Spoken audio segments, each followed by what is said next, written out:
Hai, Assalamualaikum warahmatullahi wabarakatuh. Kembali lagi bersama saya Imba Bahtiar. Ya, di channel belajar matematika. Tapi matematikanya yang gampang-gampang aja ya. Oke, untuk para pejuang PTN ini ya, kita kembali lagi akan bahas soal-soal SNBT. Nah, kali ini kita akan membahas soal penalaran umum ya. Oke, langsung saja kita masuk ke soalnya.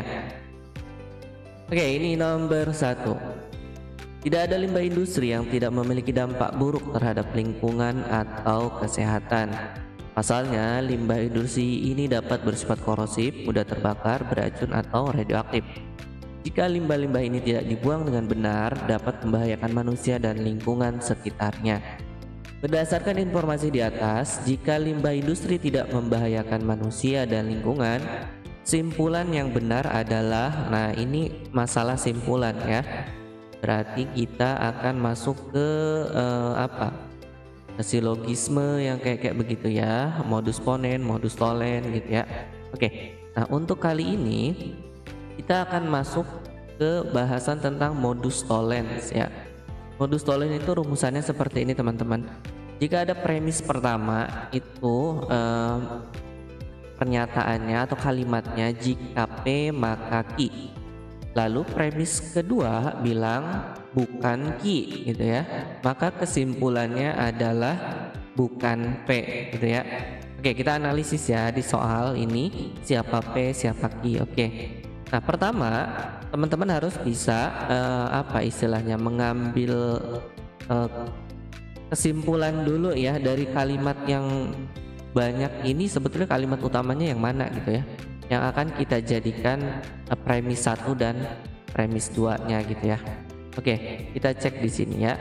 Di sini ini ada kata jika limbah ini tidak dibuang dengan benar gitu kan, jadi akan berdampak gitu. Oh ya, untuk P maka Q itu P itu biasanya penyebabnya, sedangkan Q itu akibatnya. Nah, di sini kalau kita lihat dalam kalimat itu kan ada penyebab yaitu limbah dan ada akibat yaitu dampak buruk ya terhadap lingkungan itu gitu ya.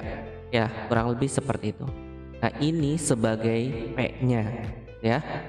Adapun akibatnya adalah dapat membahayakan manusia dan lingkungan sekitarnya. Nah, ini adalah Q-nya gitu ya. Oke, jadi premis pertamanya yang kita ambil adalah yang ini ya.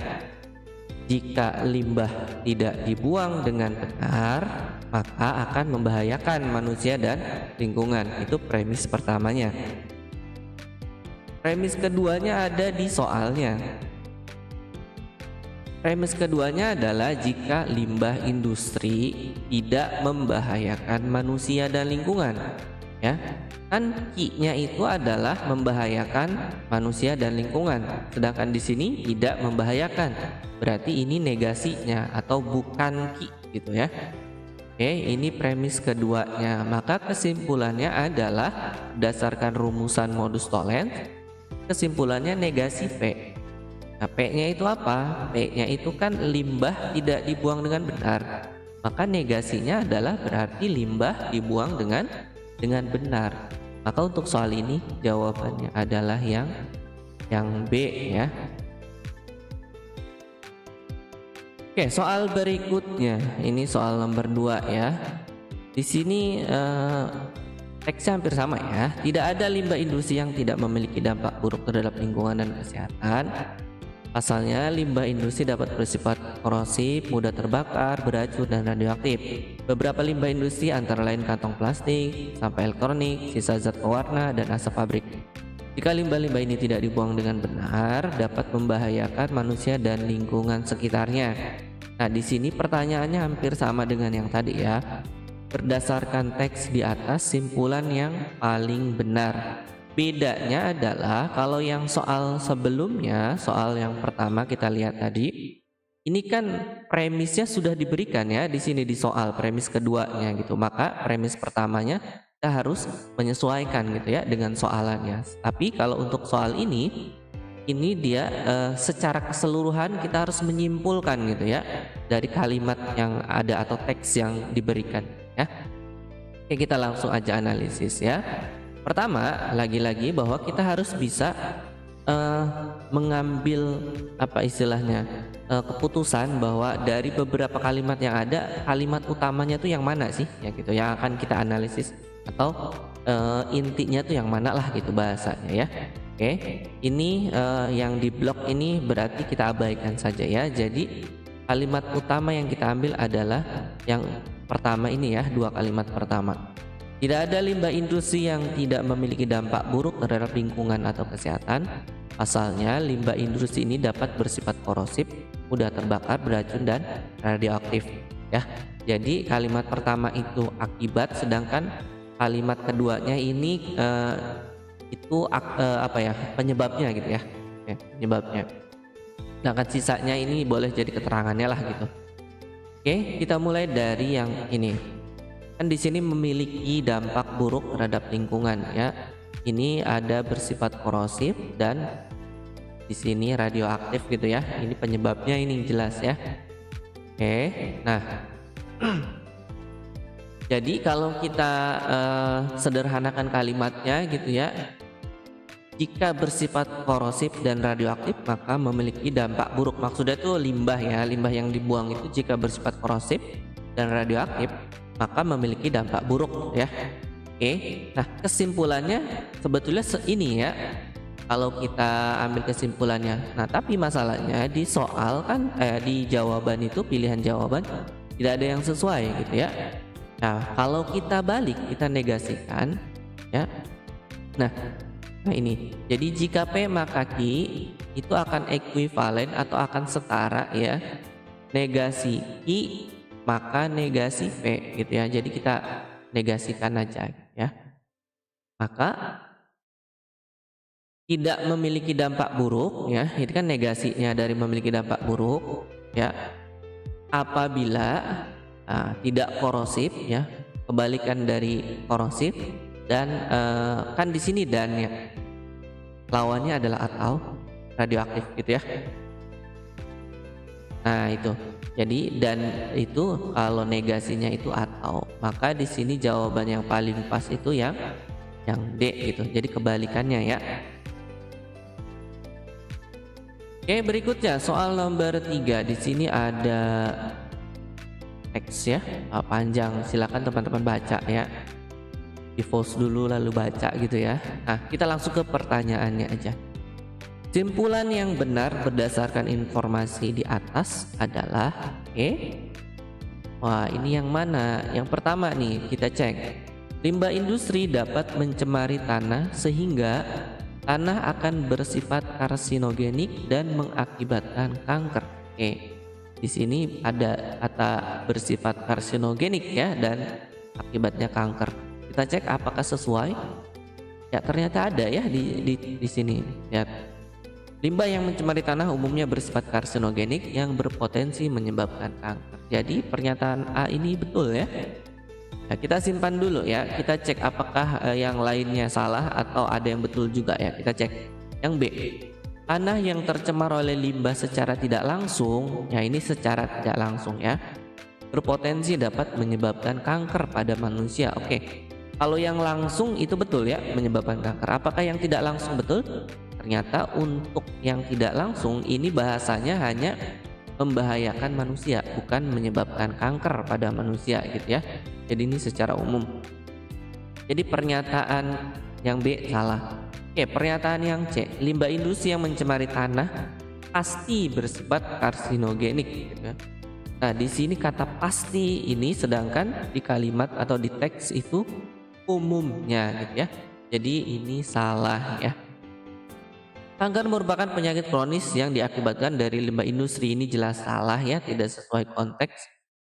Limbah industri tidak akan mencemari tanah. Oh ini udah jelas di soal itu, di teks itu limbah industri dapat mencemari ya. Ini tidak mencemari, udah jelas salah. Jadi memang betul jawabannya yang A ya.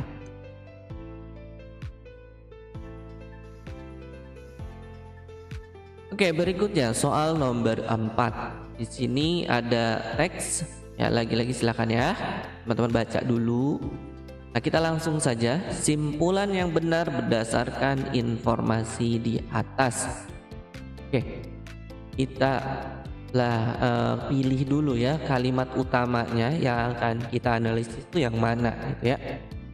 Jadi ternyata ini kalimat utamanya adalah pembuangan limbah yang dilakukan secara ilegal dapat mengontaminasi saluran air yang menyebabkan kerusakan pada kehidupan lingkungan laut, sungai, dan mengganggu kesehatan masyarakat sekitarnya. Oke, oh ya, ini kalimat utama berdasarkan konteks soalnya ya. Oke, langsung saja di sini ada pembuangan limbah yang dilakukan secara ilegal lalu akan mengakibatkan kerusakan pada lingkungan air lah ya, ini laut, sungai gitu ya, dan mengganggu kesehatan masyarakat sekitar ini ya. Nah kalau ini kita bahasnya tentang modus ponens. Kalau sebelumnya modus tollens. Apa itu modus ponens? Premis pertamanya jika P maka Q. Nah premis keduanya itu adalah P. Kalau modus tollens itu kan premis keduanya negasi dari Q ya. Sedangkan kalau modus ponens itu premis keduanya adalah P gitu ya. Nah di sini kesimpulannya adalah Q gitu ya. Oke. Nah, berikutnya di sini kita lihat kehidupan lingkungan air akan rusak dan muncul gejala-gejala kesehatan berbahaya bagi manusia. Ini udah betul ya. Karena sesuai dengan ini, jika P ya maka Q gitu ya. Jadi jawabannya yang A gitu ya. Oke, berikutnya soal nomor 5, selain mencemari air, limbah juga dapat memainkan peran besar pada kualitas udara yang dihirup oleh penduduk sekitar. Paparan limbah industri melalui udara dalam jangka panjang dapat menimbulkan berbagai gangguan kesehatan permanen.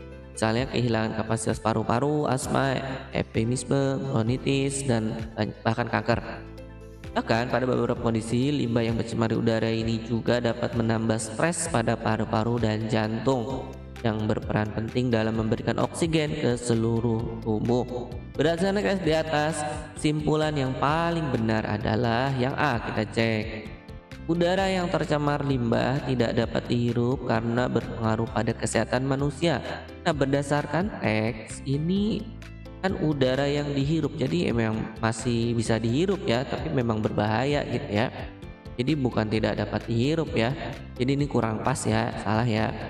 Pernyataan B, pencemaran udara akibat limbah industri dapat mengakibatkan stres pada manusia. Di sini di teks ini dibilang stres pada paru-paru, jadi pernyataan B juga kurang tepat. Yang C, udara yang tercemar limbah akan menimbulkan penyakit kronis yang permanen. Nah, ini apakah sesuai? Ya, ternyata di sini gangguan kesehatan permanen, jadi ini dianggap betul ya. Ya, pernyataan D, pencemaran udara tidak akan terjadi jika pabrik tidak membuang limbahnya di udara. Ini juga salah ya. Karena ya tetap aja terkontaminasi ya, walaupun dibuangnya ke air ataupun ke tanah gitu ya. Yang E, pencemaran udara menunjukkan bahwa pabrik atau industri tidak bisa mengelola limbah dengan benar. Ini juga tidak sesuai konteks. Jadi soal nomor 5 jawabannya yang C.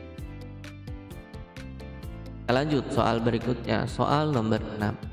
Pabrik-pabrik yang membuang limbahnya secara ilegal merupakan salah satu faktor utama pencemaran air di seluruh dunia. Pembuangan limbah yang dilakukan secara ilegal dapat mengontaminasi saluran air yang menyebabkan kerusakan pada kehidupan lingkungan laut, sungai, dan mengganggu kesehatan masyarakat sekitarnya. Apabila air yang terkontaminasi limbah dikonsumsi oleh manusia, gejala-gejala kesehatan yang berbahaya bisa timbul. Pernyataan yang tidak mendukung kalimat yang dicetak tebal. Jadi kalimat cetak tebal itu kan bilang pembuangan limbah yang dilakukan secara ilegal dapat mengontaminasi saluran air dan mengganggu kesehatan.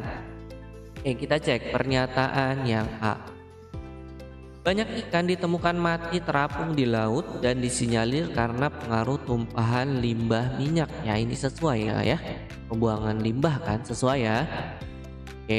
Berikutnya yang B, air di beberapa sungai terlihat berwarna kehitaman, ya ini kontaminasi ini ya, menimbulkan mual dan yang menghirupnya gitu ya. Ini sesuai lah ya. Masyarakat sekitar sungai masih bisa menggunakan air untuk mencuci dan memenuhi kebutuhan sehari-hari. Ini berlawanan ya, dan seperti ini yang tidak mendukung ya. Jadi yang C betul ya. Karena kan harusnya di sini mengganggu kesehatan ya. Ini masih bisa katanya. Udah, jadi itu yang kita cari. Oke, kita cek dulu yang D. Anak-anak di lingkungan sekitar sungai menderita muntah. Oh iya, udah, ini mendukung. Yang E, tumpahan minyak lepas pantai menyebabkan air berwarna merah kehitaman. Ini juga sesuai dengan yang kita kebal. Jadi memang jawabannya yang C. Oke, berikutnya soal nomor 7. Di sini ada tabel jenis limbah dan sumber utamanya. Oke, pertama di sini ada sedimen, ya, contohnya tanah dan sebagainya. Silakan teman-teman lihat ya. Kita langsung ke soalnya. Berdasarkan tabel di atas, simpulan yang tepat adalah kita cek yang A. Limbah bahan kimia bukan hanya pestisida. Bahan kimia itu bukan hanya pestisida, melainkan juga limbah plastik dan sisa makanan. Ya ini salah ya, karena bahan kimia itu pestisida aja ya. Oke, berikutnya, oh ya, selain pestisida sebetulnya ada, betul, selain bukan hanya pestisida tapi pupuk ya di sini ya. Oke, lanjut yang B. Limbah bahan kimia yang berupa pestisida bersumber dari limbah rumah tangga. Kita cek rumah tangga, di sini tidak ada pestisida, berarti salah. Yang C, limbah padat yang berupa sisa makanan dan plastik tidak dihasilkan dari rumah tangga. Di sini rumah tangga ada plastiknya, berarti ini juga salah. Limbah yang bersumber dari rumah tangga bukan hanya berupa sisa makanan, melainkan juga berupa logam berat. Oke, kita cek rumah tangga, di sini ada plastik, sisa makanan, dan di sini limbah sisa tumbuhan ya. Nah, tapi di sini juga ada di bawahnya nih logam berat. Di sini ternyata ada industri dan rumah tangga juga di sini. Berarti memang betul ya, rumah tangga itu tidak hanya menghasilkan sisa makanan, tapi juga ada logam beratnya. Jadi D itu betul juga. Sedangkan yang E, rumah sakit berkontribusi sebagai penghasil limbah, khususnya limbah pestisida, ini salah ya. Rumah sakit ini logam berat ya, bukan pestisida. Jadi soal nomor 7 jawabannya yang D. Soal nomor 8. Seorang pedagang kain menjual 2 lembar kain batik dengan motif dan kualitas yang sama dengan harga 96.000. Setelah dihitung ternyata pedagang tersebut rugi 25%. Berapakah harga pembelian selembar kain batik? Oke, kita cek dulu. Ini kan rugi ya bahasanya ya. Berarti harga jual itu sama dengan 100% dikurangi B. B ini adalah persentase kerugian ya, kalikan dengan modalnya ya. Sehingga harga jualnya itu adalah 75% dari modal, karena ruginya 25% ya. Jadi awalnya kita anggap 100%, lalu karena rugi ya dikurangi ya 25%. Oke.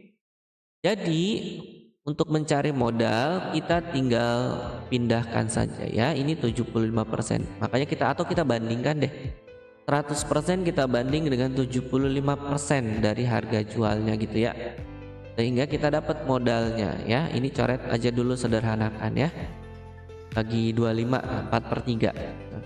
Oke, sehingga modalnya itu adalah 4/3 dari harga jual. Harga jualnya 96.000, berarti kita dapat ya, ini coret ya biar sederhana ya, ini 32 kali 4 berarti 128 gitu ya. Jadi ternyata harga pembeliannya itu atau harga modalnya adalah 128, dijual 96 ya, udah jelas rugi ya. Tapi pertanyaannya adalah pembelian selembar kain. Ya udah kita bagi aja ya, karena ini 2 kain ya kita bagi 2. Berarti 128 kita bagi 2 hasilnya 64.000. Jadi jawabannya yang C ya. Berikutnya soal nomor 9. Amir berangkat ke sekolah jalan kaki sejauh 1,5 km dengan kecepatan rata-rata 50 meter per menit. Jika pintu gerbang di sekolah ditutup tepat jam 7.30, jam berapa maksimal Amir harus berangkat dari rumah agar tidak tertutup pintu gerbang sekolah ya. Oke, kita akan mulai dengan waktu yang diperlukan Amir untuk nyampe ke sekolah ya, waktunya. Jadi kita mulai dari kecepatan, rumus kecepatan ya. Teman-teman pasti familiar deh dengan rumus kecepatan, yaitu jarak dibagi dengan waktu. Karena kita akan mencari waktu, berarti ya kita pindah ruas sehingga kita dapat rumusan baru. Jadi waktu itu adalah jarak dibagi dengan kecepatan ya. Jadi bertukar tempat nih waktu dengan kecepatan. Karena kita tadi mau cari berapa sih waktu yang dibutuhkan Amir dari rumah ke sekolahnya dengan kecepatan 50 meter per menit dan jarak 1,5 km ya. Kita mulai dari jaraknya ini 1,5 km sedangkan kecepatannya 50 meter per menit. Jadi ini harus kita konversi dulu ke meter.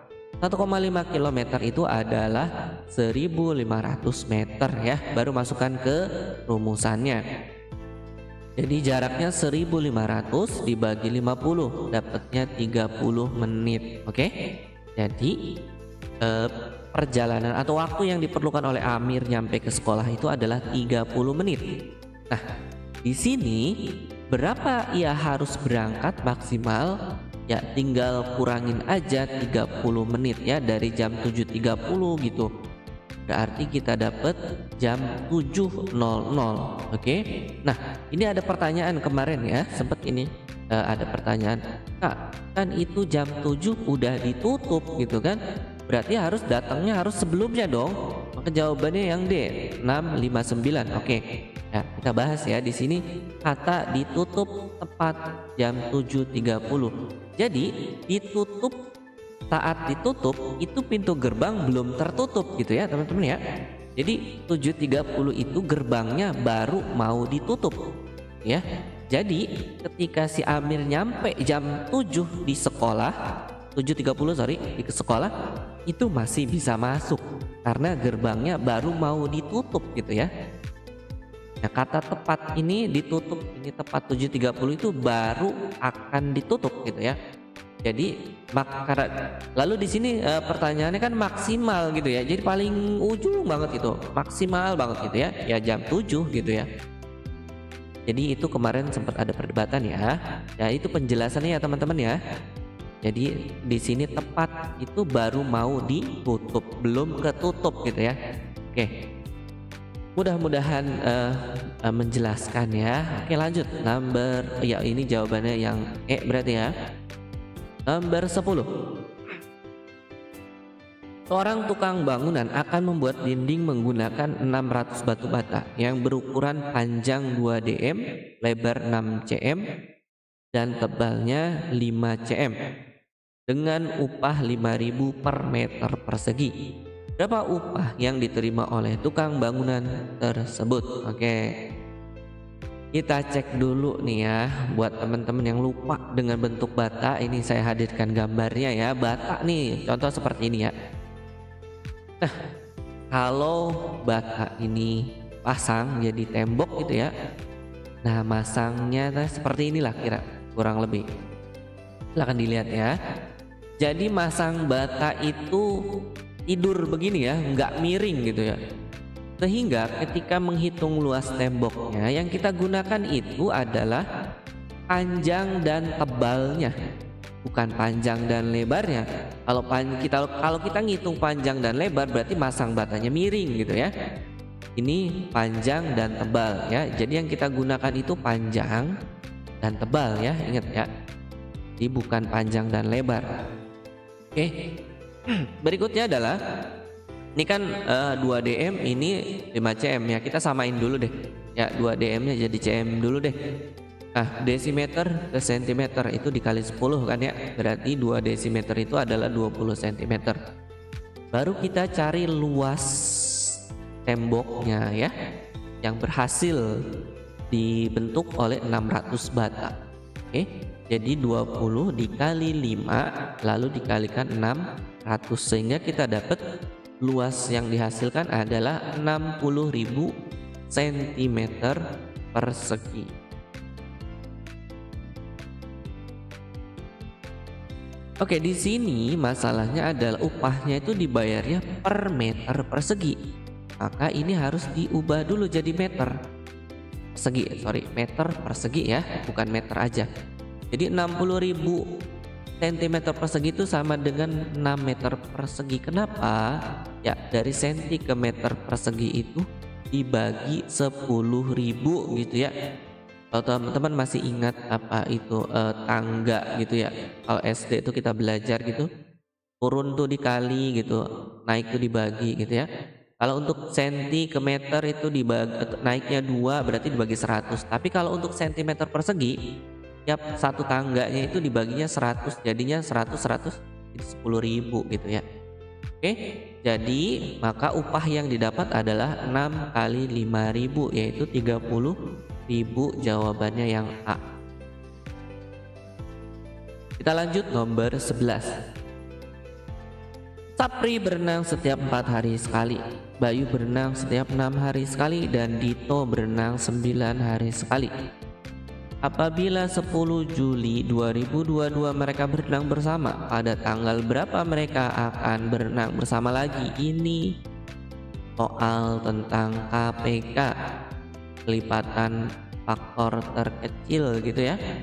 Oke, KPK dari 46 dan 9 adalah 36. Buat yang udah lupa KPK itu apa? KPK itu adalah bilangan yang bisa dibagi oleh ketiganya ya teman-teman ya. Yang bisa dibagi ketiganya, tetapi yang paling kecil ya. Karena kan banyak sebetulnya ya, tapi kita ambil yang paling kecil. Oke, artinya adalah mereka akan berenang bersama setiap 36 hari sekali. Oke, ya kita lihat tanggalan aja deh ya biar gampang. Nah, ini mulainya di tanggal 10 mereka bertemu atau berenang bersama-sama. Berarti mereka akan berenang bersama-sama 36 hari. Kemudian kita tinggal hitung saja, mulai dari 11, 12 terus ya sampai 31 untuk bulan Juli. Nah, ini udah berapa hari nih? Kita dapat udah 21 hari ya. Oke, sisanya di bulan Agustus, berarti ini 6 terus sampai 13 terus sampai 15 gitu ya, supaya dapat 36 hari gitu ya. Nah, pas kan? Jadi 36 harinya itu di tanggal 15 di bulan Agustus. Jadi jawabannya yang B. Oke, ini soal berikutnya nomor 12. Kota A berada 10 km di sebelah utara kota F. Sedangkan kota E berada di sebelah timur kota F. Wah, ini kita berarti mulai dari F aja ya. Mulai dari F, lalu kita masuk ke kota A dulu. Kota A itu ada di utara, berarti di atasnya. Ini udah ada nih, saya sediain apa ini, arah mata angin lah ya. Atasnya ini kota A ya, jaraknya 10 km. Sedangkan kota E di timur tuh sebelah kanan ya, jaraknya 20 km. Oke, berikutnya 20 km di sebelah selatan kota E. Nah, berarti di selatan kota E di bawah berarti ada kota D ya. Ya, jaraknya 20 km. Berikutnya kota B terdapat 10 km di sebelah selatan kota C. Nah, kita tapi belum tahu C-nya di mana ya. Lanjutin dulu. Yang berjarak di C-nya maksudnya ya, yang berjarak 10 km di sebelah timur D. Oke. Timur D berarti ke kanan ada C. Jaraknya 10. Nah, baru kita tentukan B-nya, yaitu 10 km di sebelah selatan C, berarti di bawah C ada kota B, jaraknya 10 kilo gitu ya. Kurang lebih seperti itu gambarannya. Amir berangkat dari A berangkatnya dari A dengan mengendarai sepeda motor pukul 8.15 melalui kota F, E, D, C dan tiba di kota B pukul 10.03. Maka berapa kilometerkah jarak yang sudah Amin tempuh? Ya udah, ini kan hanya jarak dan dia melalui kotanya berurutan ya, sesuai dengan gambar, melalui F, lalu ke E, ke D, ke C, lalu ke B, berakhir di B. Ya udah, ini mah tambahin aja ya, karena sudah sesuai gitu. 10 tambah 20 tambah 20 tambah 10 tambah 10 jadinya 70 km yang C jawabannya. Berikutnya nomor 13. Aman memperoleh gaji sebulan sebesar 950.000. Berapakah gaji yang diterima Paman setiap bulannya apabila besarnya penghasilan tidak kena pajak adalah 360.000 dan besarnya pajak penghasilan adalah 10%. Jadi kan ini dari gajinya ini bakal dipotong pajak ya teman-teman ya. Itu yang diterima oleh Paman. Nah, cuman di sini kan tidak semua penghasilan itu kena pajak ya. Di sini dibilang apabila besar penghasilan tidak kena pajak 360.000.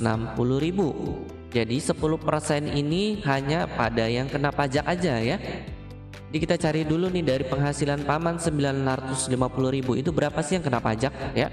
Ya, kita kurangin dengan yang tidak kena pajak 360. Jadi ternyata penghasilan Paman itu yang kena pajak hanya 590.000. Nah, kita cari pajaknya ya. Pajak penghasilannya adalah dari 590.000. Wah, ini salah, banyakan nol ya teman-teman ya, ini salah ya. Harusnya 590.000 gitu ya. Dikali 10% jadinya 59.000 ya. Ini pajaknya.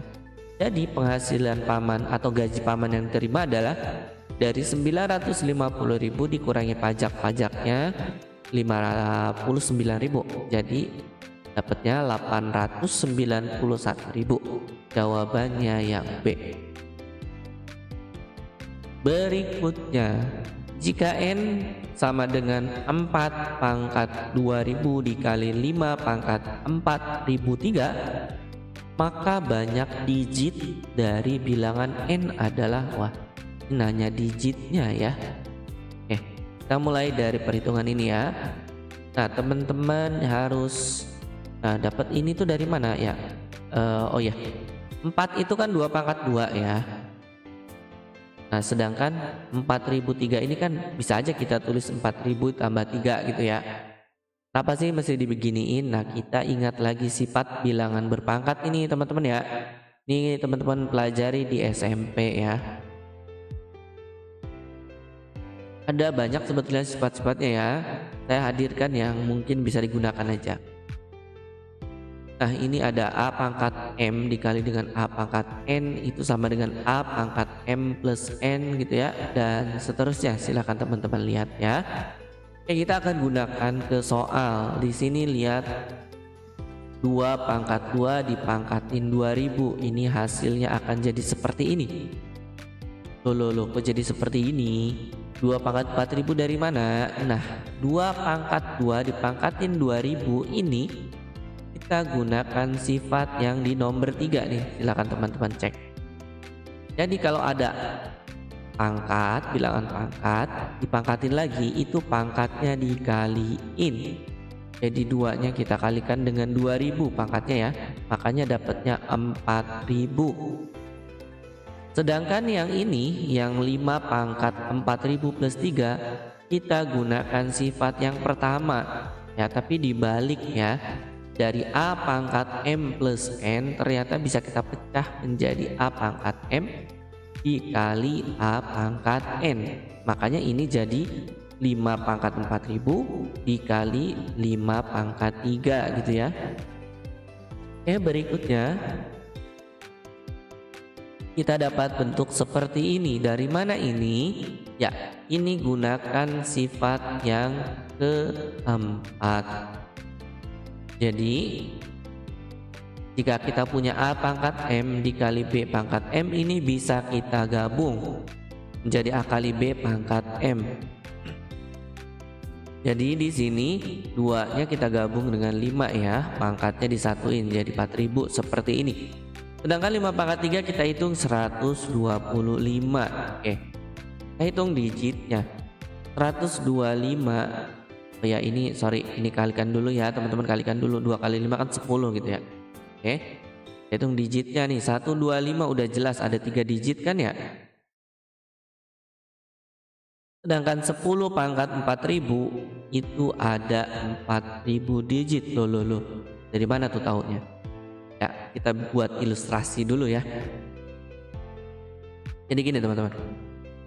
Kalau ada 125 kali 10 itu kan 1250. Nah, 125 ini kan 3 digit. 10 ya, yang kita hitung 10 kan kali 10 ya. Yang kita hitung bukan 2 digit ya, 1 sama 0 enggak. Tapi 1 digit yaitu nolnya. Kenapa? Karena kalau kita gabung lihat di sini kan nambahnya nolnya doang 1 ya. Jadi 4 digit.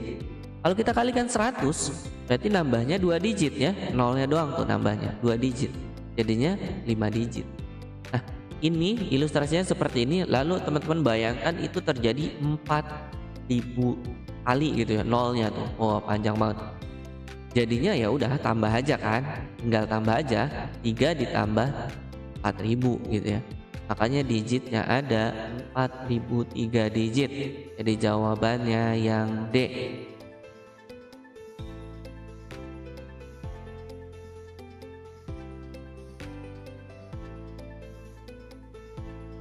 Oke, berikutnya nomor 15.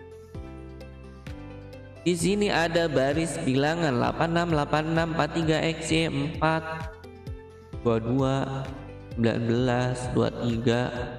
Berapa nih? Apa nih polanya gitu ya? Oke, langsung saja kita analisis polanya ya. 86 ke 86 ini ya kali 0. Kali 0 kali 1 gitu, sorry. Maksudnya itu bisa ditambah 0, bisa dikali 1. Tapi kemungkinan kali 1 lah ya.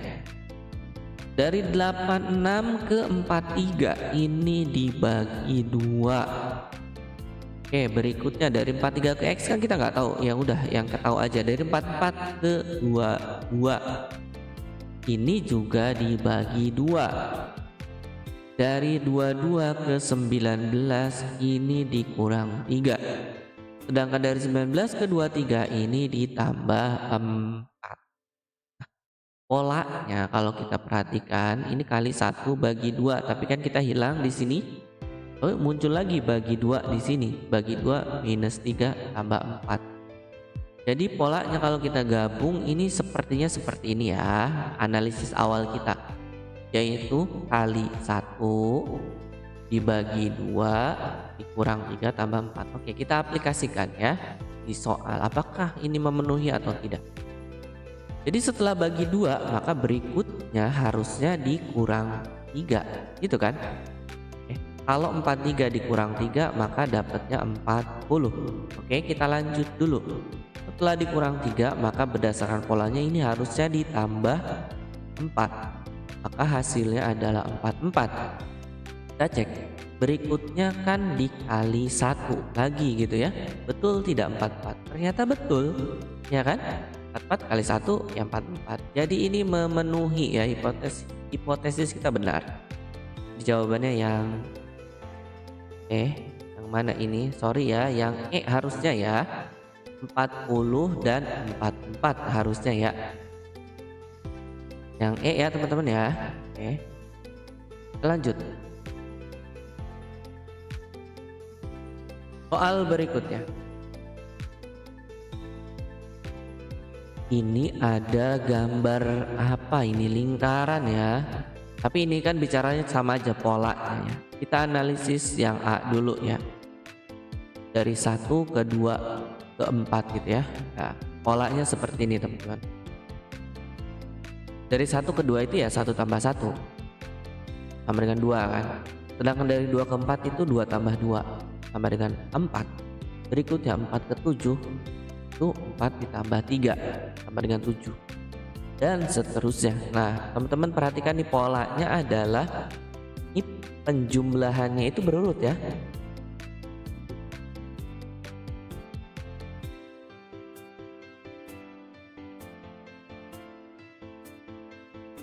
Jadi penjumlahannya tuh mulai dari 1, 2, 3 dan seterusnya. Berurut lah istilahnya ya.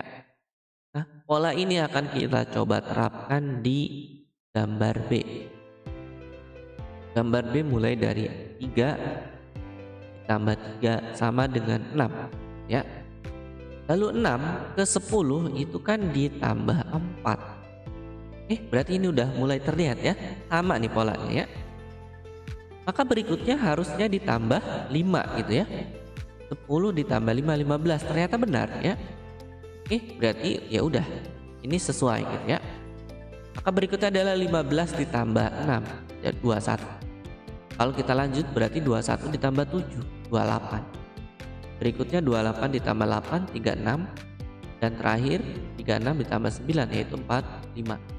Jadi M dan N-nya adalah 21 dan 45. Jawabannya yang E. Berikutnya soal nomor 17. Di antara pilihan berikut manakah yang merupakan bilangan dengan nilai terkecil ya? Ini yang ditanya adalah nilai kecil. Kita coba sedikit eksperimen ya teman-teman ya. Kita mulai dari yang kecil aja dulu deh. 1/2. 1/2 itu kan 0,5 ya.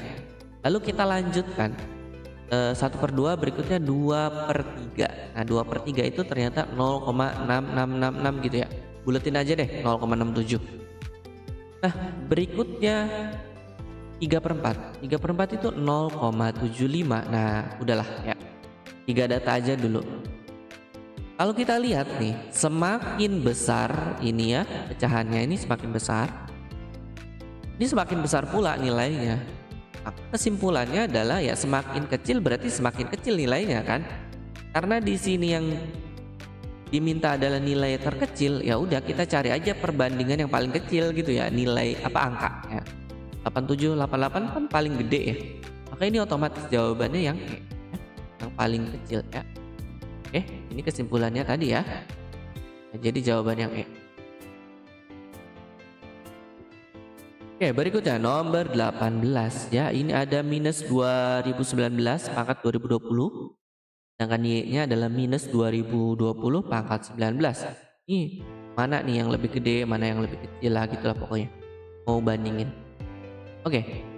Nah ini saya buat catatan di sini ya. Jadi nggak usah perhatikan angkanya sih sebetulnya. Cukup ini aja ya. Jadi bilangan negatif kalau dipangkatin genap itu hasilnya positif, sedangkan kalau ganjil hasilnya negatif. Jadi lihat pangkatnya aja, ganjil apa genap. Ya udah di sini kan yang X itu pangkatnya 2020 genap ya. Berarti otomatis X lebih dari Y gitu ya. Karena ya positif kan lebih gede dari negatif, udah otomatis ya. Jadi gitu aja ya teman-teman jawabnya. Lanjut nomor 19. Jika X sama dengan 66,67% dari 63, Y 87,50% dari 64, dan Z 1/2 kali X plus Y, maka X, Y, Z berapa? Kita mulai dari X. Nah ini untuk mempermudah teman-teman ubah dulu 66,67 itu menjadi bentuk pecahan. Ya, pecahannya adalah 200/3. 200 bagi 3 itu 66,67, 6666 terus lah dibulatin 67 ya. Dan persen itu artinya 1/100 gitu ya. Nah, ini makanya kita coret-coret nih, bisa nih sederhana itu. Habis kan 3 dicoret dengan 63 dapatnya 21. Nah baru 21 kalikan dengan 2, berarti kita dapat X-nya itu 42. Berikutnya kita cari Y ya. Ini juga kita ubah dulu ya. 87,50%. 87,50 itu adalah 350/4. Sedangkan persentase itu ya 1/100 ya. Seperti biasa coret-coret dulu gitu ya. Nah, yang bisa kita coret-coret dulu ya.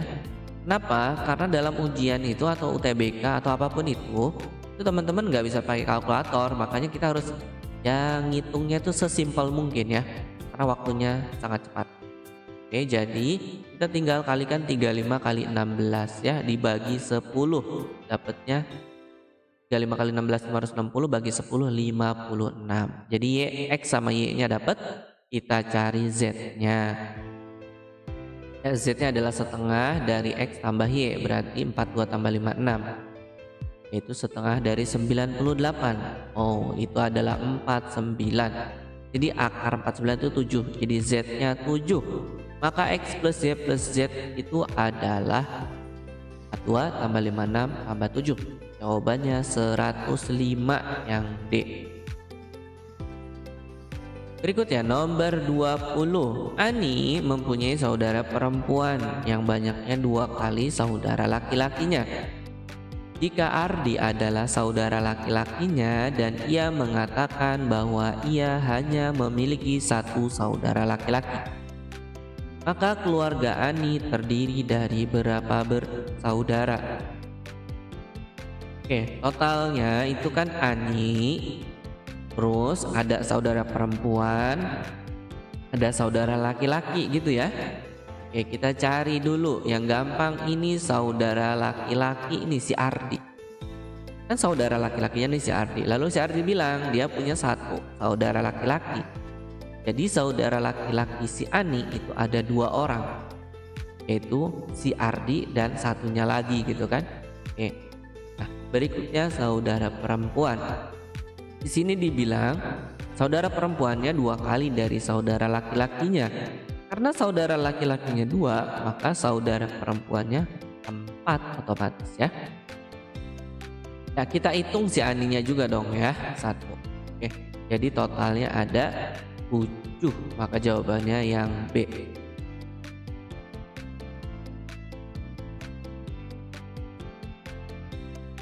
Berikutnya soal nomor 21. Ini soal kakak beradiknya, saudara-saudaraan juga.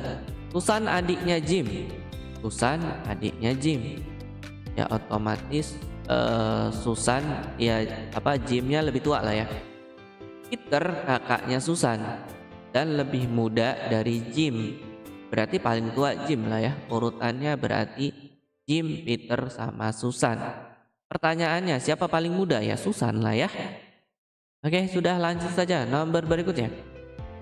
Yang terbaik tumbuh pada iklim dingin adalah wortel, kentang, dan kubis. Oke, silakan teman-teman baca sendirilah ya. Kita langsung ke pertanyaannya. Bangsa X terus pertama hidup dari roti dan minyak sebagai pengganti mentega. Mereka minum anggur dan makan buah anggur. Oke, roti ya sama anggur. Itu kan intinya itu ya. Kita cek siapa yang ada roti sama anggur. Oke. Roti itu berasal dari gandum. Nah, di sini gandum yaitu adanya di subtropik ya, gandum. Lalu di subtropik juga ada anggur. Ya udah, cocok kan ya? Maka jawabannya ya subtropik ya. Lanjut nomor 23. Orang Eskimo termasuk sebagian kecil dari orang-orang yang makan daging. Sekarang orang telah menemukan bahwa semua orang Eskimo mempunyai gigi yang baik.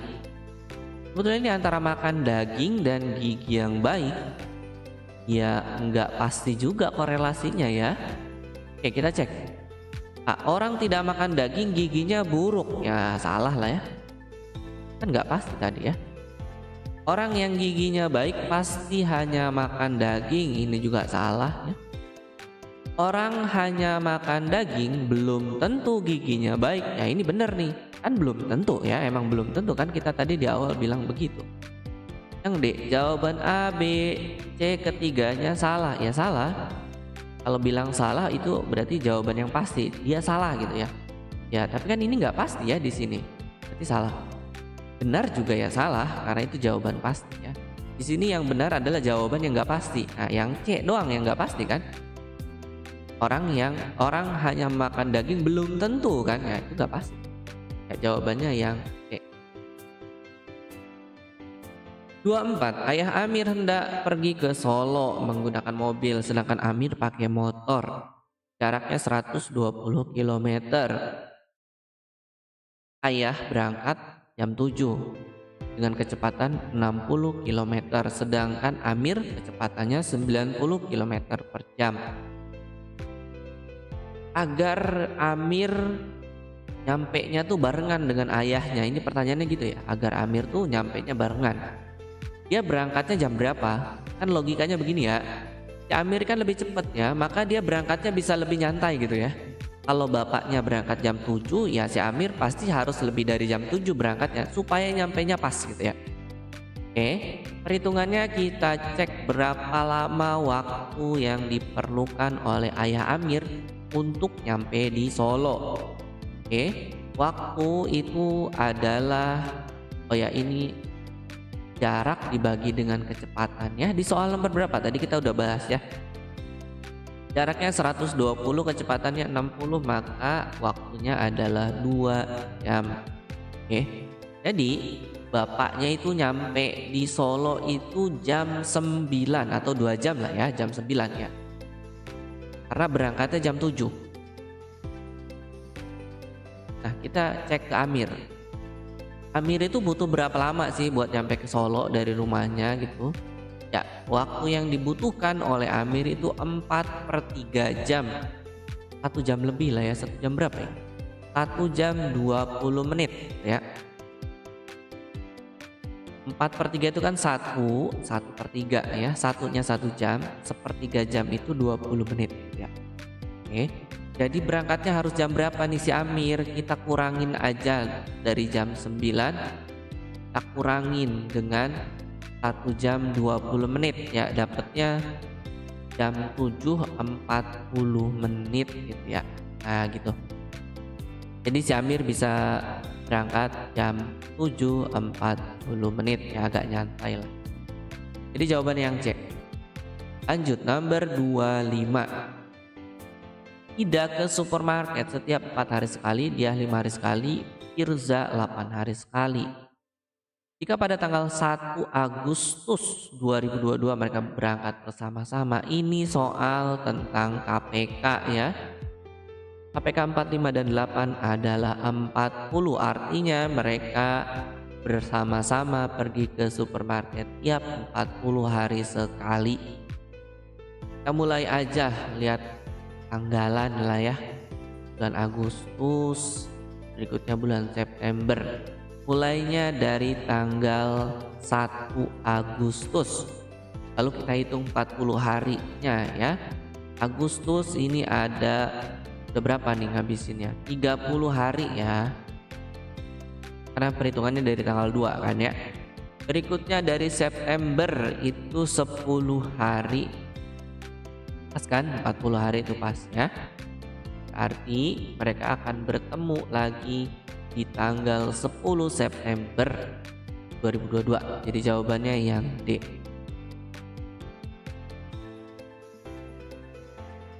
Oke, berikutnya soal nomor 26. Ya, ini pola bilangan lagi ya.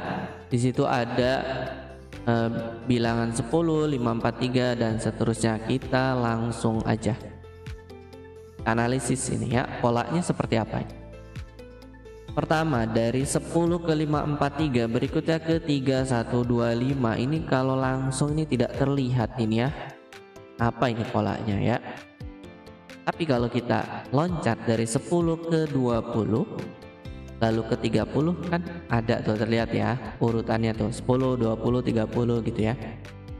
Terus berikutnya dari 5, 4, 3 lompatnya ke 4, 3, 2 lalu ke 3, 2, 1. Nah ini berpola nih teman-teman, lihat bilangannya nih ya. Bilangannya itu 5, 4, 3, berikutnya 4, 3, 2. Jadi berkurang 1 tuh, 4, 3, 2 gitu ya. 3, 2, 1. Jadi kalau ada terusan berarti 2, 1, 0 gitu ya. Tapi yang perlu kita perhatikan adalah yang ini ya, 3, 1, 2, 5, 2, 5, 6. Dan pertanyaannya kan, karena polanya begitu ya, loncat-loncat. Nah ini apa ini polanya ya? 3, 1, 2, 5, 2, 5, 6. Berikutnya apa? Nah kita akan mulai dari 2, 5, 6 aja yang agak kebayang gitulah. Kenapa? Karena 2, 5, 6 ini hasil dari 16 kali 16 ya. Nah 16 kali 16 ini, 16 itu kalau kita bikin pangkat itu kan 4 pangkat 2 ya. 4 pangkat 2 kali 4 pangkat 2 itu kalau kita gabung jadi 4 pangkat 4. Nah kita cek 3125 itu apakah 5 pangkat 5? Ya, ternyata betul 5 pangkat 5 ya. Jadi polanya nih, dari 5 pangkat 5 turun ke 4 pangkat 4. Maka otomatis di sini harusnya 3 pangkat 3 gitu ya. Dan ternyata di pilihan jawaban ada 27. Karena 3 pangkat 3 itu kan 27 ya. Jadi jawabannya yang A. Nah, gitu ya. Oke, lanjut nomor 27. Ini masih tentang pola bilangan. Kita langsung saja analisis polanya. Dari 1 ke 2 itu ditambah 1. Sedangkan dari 2 ke 4 ditambah 2.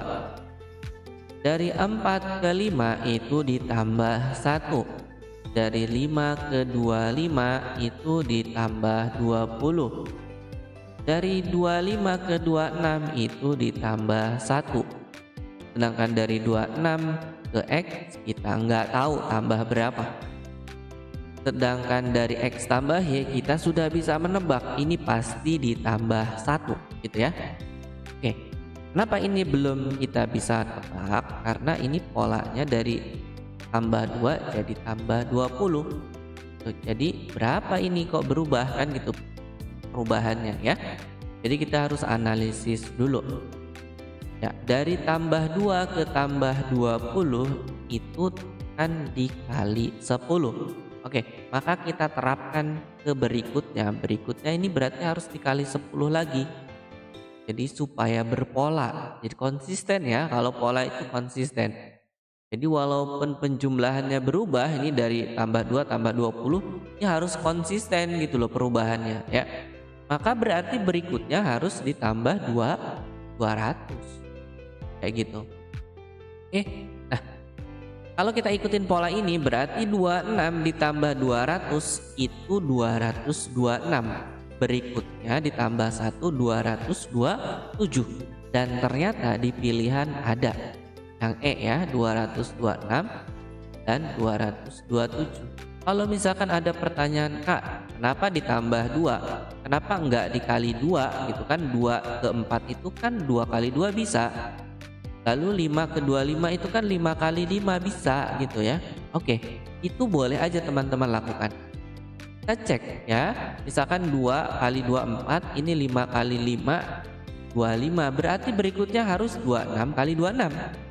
Dan di pilihan jawaban tidak tersedia. Itu alasannya kenapa kita tidak pakai itu ya. Oke, sip, kita lanjutkan saja.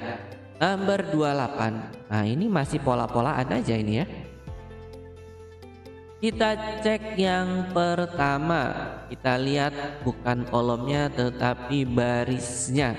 6, 5, 11. Kalau kita perhatikan 6 ditambah 5 itu kan 11 ya. Berarti berikutnya juga 3 ditambah 6 itu 9. Nah, ini udah kelihatan polanya.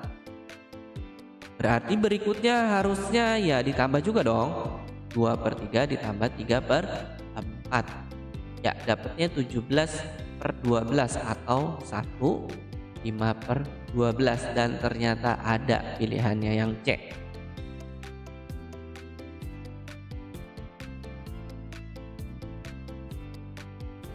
Oke, berikutnya nomor 29. Ini juga masih tentang pola-polaan ya.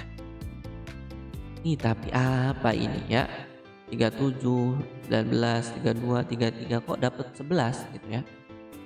Oke teman-teman, kita akan coba dengan menjumlahkan bilangannya.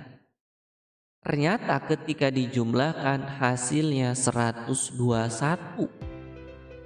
Ada hubungannya enggak dengan 11? Ternyata hubungannya adalah diakarin dapat 11. Oke, kita akan coba pola ini ke pola yang B. Kita jumlahin, ternyata hasilnya 225. Kalau kita akarin itu hasilnya 15. Dan ternyata di pilihan jawaban ada ya yang E.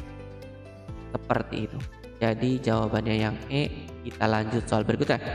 Nomor 30. Wah, apa ini? Diketahui Z-nya sama dengan 1,7981 dikali 1,2019 dikurang H, itulah pokoknya.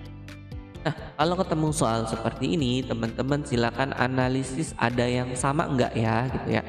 Jadi ya lihat kesamaan-kesamaan aja ya. Lalu kita lakukan pemisalan. Yang dimisalkan adalah X-nya sama dengan 0,7981. Loh, kenapa harus 0,7981 gitu loh? Kan di sini ada 1,7981. Ya, teman-teman kan tadi dibilang ya, kita cari kesamaan. Di sini 0,7981 nih sama, ada gitu, di atas ada gitu, di bawah ada gitu ya. Makanya itu yang kita misalin. Ya, nanti juga ada hubungannya dengan 1,7981 ya, ada hubungannya. Lalu Y-nya berarti 0,2019 ya yang kita misalin. Oke. Nah, sebelum kita sebelum kita lanjutkan, ini kan di bawah nih ada penjumlahannya. Nah, kita coba ya jumlahin ya. Kalau kita jumlahkan ternyata ini pas, teman-teman. Jadi 1, wah ini kabar gembira ya, karena angkanya ternyata pas ya. Jadi 1 X plus Y. Oke, kita masuk ke soalannya. Ya, ini di-keep dulu ya. Kita masuk soal.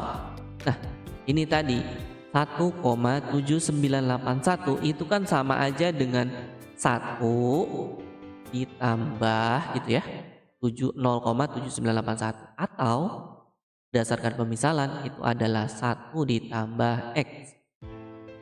Sedangkan 1,2019 itu juga adalah 1 ditambah 0,2019 atau 1 ditambah Y. Sedangkan sisanya ini ya udah jelas, ini X ini Y gitu ya. Nah, seperti inilah dapatnya.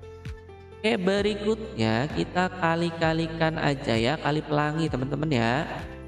1 kali 1 ya 1, 1 kali atau X kali 1 ya X, 1 kali Y, X kali Y, XY. Sedangkan ini dikurang X kali Y ya XY gitu ya. Oke, ternyata di atas ada yang bisa kita hilangkan, XY dikurang XY, sehingga hasilnya seperti ini. 1 ditambah X plus Y dibagi X plus Y. Oke, X plus Y-nya kan udah ada ya di sini tadi, yaitu 1. Maka kita ganti saja. Sehingga jadinya seperti ini, 1 plus 1 dibagi 2. Berarti 1 tambah 1 2 dibagi 1 ya 2. Nah, oke. Jadi Z-nya ternyata 2. Kita masuk ke pertanyaannya. Pertanyaannya adalah 1 per Z plus 1, yaitu 1 per 2 ditambah 1. Jadinya 1 per 3, jawabannya yang E. Oke teman-teman, cukup ya sampai sini ya. Udah 30 soal tuh, udah satu paket ini ya. Ya, semoga bisa membantu teman-teman untuk persiapan menghadapi SNBT-nya ya. Semoga bermanfaat. Terima kasih. Assalamualaikum warahmatullahi wabarakatuh. Bye bye.